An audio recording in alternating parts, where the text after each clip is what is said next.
बेंगलुरु समाचार news channel welcomes you viewers. आप सभी दर्शकों का स्वागत है। तटीय कर्नाटक और राज्य की राजनीति से इस वक्त एक बेहद अहम खबर सामने आ रही है। मंगलुरु पूर्ववर्ती उल्लाल सीट से लगातार 5 बार विधायक रहे यूटी खादर एक बार फिर राज्य सरकार में कैबिनेट मंत्री के रूप में अपनी तीसरी पारी की शुरुआत करने जा रहे हैं। 56 वर्षीय यूटी खादर की कैबिनेट में इस वापसी से तटीय बेल्ट, विशेष रूप से उल्लाल क्षेत्र के विकास कार्यों और रुकी हुई परियोजनाओं को एक नई रफ्तार मिलने की उम्मीद जताई जा रही है। स्क्रीन पर आज सुबह शनिवार जामिया मस्जिद के दौरे, मौलाना मकसूद इमरान रशादी से मुलाकात, मंत्री पद पर वापसी की इस अहम कड़ी के बीच आज शनिवार 6 जून 2026 की सुबह ठीक 9 बजे यूटी खादर बेंगलुरु की प्रसिद्ध जामिया मस्जिद पहुंचे। यहां उन्होंने मस्जिद के मुख्य इमाम मौलाना मकसूद इमरान रशादी से मुलाकात की। इस शिष्टाचार मुलाकात के दौरान उन्होंने समाज के कल्याण और क्षेत्र के विकास को लेकर विस्तृत चर्चा की। जामिया मस्जिद में मीडिया और वहां मौजूद गणमान्य लोगों को संबोधित करते हुए कैबिनेट मंत्री यूटी खादर ने जनता की सेवा को अपनी सर्वोच्च प्राथमिकता बताया। उन्होंने विशेष रूप से केंद्र और राज्य सरकार की स्वास्थ्य योजनाओं जैसे आयुष्मान भारत पर जोर दिया। उन्होंने कहा कि उनका मुख्य लक्ष्य समाज के अंतिम व्यक्ति तक मुफ्त और बेहतर स्वास्थ्य सुविधाएं पहुंचाना है, ताकि कोई भी गरीब इलाज से वंचित न रहे। उन्होंने प्रशासनिक अधिकारियों और सामाजिक कार्यकर्ताओं से अपील की कि वे लोगों को इस योजना के प्रति जागरूक करें, ताकि जरूरतमंदों को सही समय पर मदद मिल सके।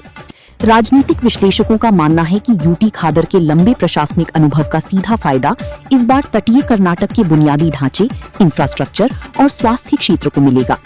पल पल की राजनीतिक हलचल और बेंगलुरु सहित पूरे राज्य की ताज़ा खबरों के लिए बने रहिए हमारे साथ। देखते रहिए बेंगलुरु समाचार। थैंक यू व्यूअर्स, नमस्कार। बिस्मिल्लाहिर्रहमानिर्रहीम। अभी जो सीएम की तब्दीली हुई और नई कैबिनेट तश्कील पाई, उसमें पहले मरहले में हमारे यूटी खादर साहब को हेल्थ की मिनिस्ट्री देकर ये यहाँ खिदमत करने का बेहतरीन मौका दिया गया है।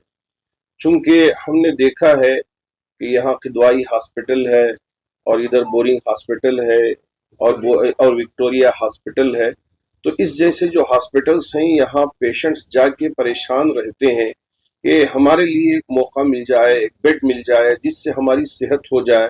बहुत सारे ऑक्सीजन के केसेस को हम खुद रेफर करके भेजते हैं ताकि लोगों की खिदमत हो सके।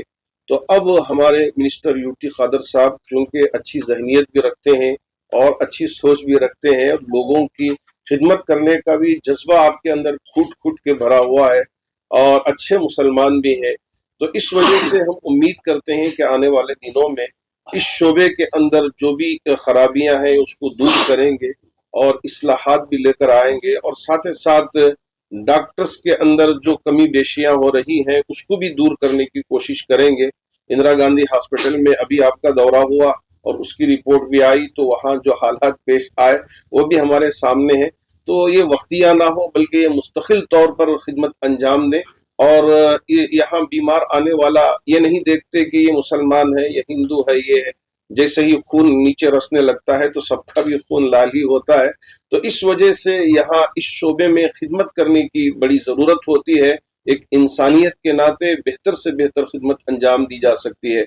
आज के दौर में बच्चों की बीमारियां भी बहुत ज्यादा बढ़ती चली जा रही हैं, उनके लिए भी हॉस्पिटल्स, खुसूसी हॉस्पिटल्स की जरूरत है और औरतों के मसाइल के लिए भी खुसूसी हॉस्पिटल्स की जरूरत है। और ऐसे ही कैंसर के मरीज हद से ज्यादा बढ़ रहे हैं, वल्लाहु आलम क्या पता नहीं है। और जब कैंसर के मरीजों को हम देखते हैं तो उनके दर्द की वजह से हमारा दर्द भी बढ़ जाता है और हमारा दिल भी रोने लगता है और आंखों से आंसू बेसाख्ता निकल आते हैं। तो इस वजह से चूंकि इस वक्त हमारे सामने यूटी खादर साहब हैं और अल्लाह ने एक बहुत ही बेहतरीन शोबा आपके लिए अता फरमाया है और खिदमत खल्क के लिहाज से ये शोबा बहुत ही शानदार भी है, जानदार भी है। हम उम्मीद करते हैं कि अल्लाह ने जो जिम्मेदारी आपको दी है बहुस्न खूबी इसको अंजाम देंगे और इसमें जितनी भी कमियां हैं उसको दूर करके इंसानियत की खिदमत के लिए बेहतर से बेहतर खिदमत अंजाम देंगे। जामिया मस्जिद ಇಲ್ಲಮ್ಮ ಬೆಂಗಳೂರು ಕೇಂದ್ರ ಸ್ಥಾನದಲ್ಲಿದೆ. ಇದು ಇಡೀ ಕರ್ನಾಟಕದ ಮುಸಲ್ಮಾನರ ಸ್ವಾಭಿಮಾನದ ಒಂದು ಸಂಸ್ಥೆ. It is A pride of entire Muslim community of the Karnataka. ಅದಕ್ಕೆ ಅದು ದೊಡ್ಡ ಮಟ್ಟ, ಇಟ್ ಇಸ್ ಲಾಂಗ್ ಹಿಸ್ಟ್ರಿ ಇದರಲ್ಲಿ. ಅದರಲ್ಲಿ ಇವತ್ತು ಬಹುಶಃ ಬಹುಮಾನ ಅಂತ ನಮ್ಮ ಇಮ್ರಾನ್ ಮಕ್ಸೂದ್ ಉಲೇಮಾರ್ ಅವರು ಬಹುಶಃ ಇವತ್ತು ಧಾರ್ಮಿಕವಾಗಿ ಇದನ್ನು ಇನ್ನಷ್ಟು ಮುಂದೆ ತೆಗೆದುಕೊಂಡು ಹೋಗುವಂಥದ್ದು, ಸಾಮಾಜಿಕವಾದ ನೆಲೆಗಟ್ಟಿನಲ್ಲಿ ಕೆಲಸ ಮಾಡಿಕೊಂಡು ಎಲ್ಲ ಉಲೇಮಾಗಳಿಗೆ ಮತ್ತು ಯುವಕರಿಗೆ ಮಾರ್ಗದರ್ಶನ ಹಾಕಿಕೊಂಡು ಅವರನ್ನು ಅತ್ಯುತ್ತಮ ಸತ್ವಾಗಿ ರೂಪಿಸುವಂಥದ್ದು ಮತ್ತು ಸಮಾಜ ಮತ್ತು ಜನಪ್ರತಿನಿಧಿಗಳ ನಡುವೆ ಒಂದು ಕೊಂಡಿಯಾಗಿದ್ದುಕೊಂಡು ಒಂದು ಸಮಾಜಕ್ಕೆ ದೊಡ್ಡ ನೇತೃತ್ವ ಕೊಡುವಂತಹ ಗೌರವ ಉಲೇಮಾಗಿದ್ದಾರೆ. ಬಹುಶಃ ಬಹಳಷ್ಟು ವರ್ಷಗಳು ನನಗೆ ಅವರ ಪರಿಚಯ ಇದೆ, ಅವ್ರಿಗೂ ನನ್ನ ಪರಿಚಯ ಇದೆ. ನಾನು ಬಹುಶಃ ಅಧಿಕಾರ ಸ್ವೀಕರಿಸಿಕೊಂಡ ತಕ್ಷಣ ನಾನು ಅವ್ರಿಗೆ ದೂರವಾಣಿ ಮುಖ ಕೂಡ ಮಾತಾಡಿದ್ದೆ. ಅದಕ್ಕೆ ಅವರ ಆ ಒಂದು ದುವಾ, ಎಲ್ಲ ಉಲೇಮಾಗಳ ದುವಾ ಮತ್ತು ಎಲ್ಲರ ಒಂದು ಮಾರ್ಗದರ್ಶನ ಪಡ್ಕೊಳ್ಳಿಕ್ಕೆ ನಾನು ಇವತ್ತು ಬಂದಿದ್ದೇನೆ. ಅಲ್ಟಿಮೇಟ್ಲಿ ಕಮ್ಯುನಿಟಿಯ ರಾಯಬರಿಗಳು ಯಾರು ಅಂತ ಹೇಳಿದ್ರೆ, who are the face of the community? Politicians are not the face of the community. It is ulemas are the face of the community. ಯಾಕಂತ ಹೇಳಿದ್ರೆ ಈ ನಮ್ಮ ಕಮ್ಯುನಿಟಿಯನ್ನು ಬದಲಾವಣೆ ಮಾಡುವವರು ಅದು ಹಣದಿಂದ ಮತ್ತು ರಾಜಕೀಯದಿಂದ ಮತ್ತು ಅಧಿಕಾರದಿಂದ ನಮ್ಮ ಕಮ್ಯುನಿಟಿ ಒಂದು ಸಮಾಜವನ್ನು ಪರಿವರ್ತನೆ ಮಾಡಲಿಕ್ಕೆ ಸಾಧ್ಯವಿಲ್ಲ. ಸಮಾಜವನ್ನು ಪರಿವರ್ತನೆ ಮಾಡಬೇಕಾದ್ರೆ ಉಲೇಮಾಗಳ ಮಾರ್ಗದರ್ಶನ, ಅವರ ಹಿತವಚನ ಮತ್ತು ನಮ್ಮಲ್ಲಿರುವಂತ ಎಲ್ಲ ಆ ಧರ್ಮದ ಸಂದೇಶ ಏನಿದೆಯಾ ಅದನ್ನು ಜನರಿಗೆ ಮುಟ್ಟಿಸಿ ಸಮಾಜದ ಸತ್ಯ, ಸಮಾಜದ ಕರುಣೆ, ಸಮಾಜದ ಮೌಲ್ಯಗಳು ಇವತ್ತು ಉಳಿಲಿಕ್ಕೆ ಪ್ರಮುಖ ಕಾರಣಕರ್ತರಾದ್ರೆ ಅದು ಬಹುಶಃ ನಮ್ಮ ಧರ್ಮದ ಉಲೇಮಾಗಳು, ಇನ್ನಿತರ ಧಾರ್ಮಿಕ ಮುಖಂಡರು. ಯಾಕೆಂತ ಹೇಳಿದ್ರೆ ನನ್ಗೆ ಕೂಡ ಇವತ್ತು ಮೌಲ್ಯಗಳು ಮತ್ತು ನನಗೂ ಕೂಡ ಇವತ್ತು ನ್ಯಾಯ ಪ್ರಕಾರ ಇರಬೇಕು, ಸತ್ಯದ ಪರವಾಗಿ ನಿಲ್ಬೇಕು ಅಂತ ನನ್ನ ವ್ಯಕ್ತಿತ್ವ ಜೀವನದಲ್ಲಿ ಬಂದಿದ್ರೆ ಅದು ನನಗೆ ಮದ್ರಾಸ್ನಲ್ಲಿ ಕಲಿಸಿದಂತ ಉಲೇಮಾಗಳು ಮತ್ತು ಶಾಲೆಯಲ್ಲಿ ಕಲಿತ ಟೀಚರ್ ಅದಕ್ಕೆ ಪ್ರಮುಖ ಕಾರಣ ಅಂತ ಹೇಳಲಿಕ್ಕೆ ಬಯಸ್ತೇನೆ ನಮ್ಮ ತಂದದ ಜೊತೆಯಲ್ಲಿ. So they are the ambassador of the community. So ಅವ್ರ ಜೊತೆ ನಾವು ಕೂತ್ಕೊಂಡು ಚರ್ಚೆ ಮಾಡಿ ಅವರಿಂದ ನಾವು ಮಾರ್ಗದರ್ಶನ ಪಡೆದುಕೊಂಡು ಮುಂದೆ ಹೋಗುದು ನಮ್ಮ ಜವಾಬ್ದಾರಿ. ಅದಕ್ಕಾಗಿ ಯಾವಾಗಲೂ ಒಂದು ಮಾತು ಹೇಳ್ತಾ ಇರ್ತಾರೆ, ಒಂದು ಧಾರ್ಮಿಕ ಗುರುಗಳು ಮತ್ತು ರಾಜಕಾರಣಿಗಳು ಅದು ಒಂದು ವಾಹನದ 2 ಚಕ್ರಗಳಂತೇಳಿ.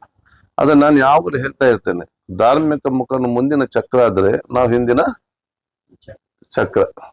ಇದರಲ್ಲಿ ಮುಂದಿನ ಟೈರ್ ಎಲ್ಲಿ ತಿರುಗ್ತದೆ ಅಲ್ಲಿ ಹೋದ್ರೆ ನಾವು ಸರಿ ದಾರಿಯನ್ನು ಮುಟ್ಟುವಂತ ಕೆಲಸ ಆಗ್ತದೆ.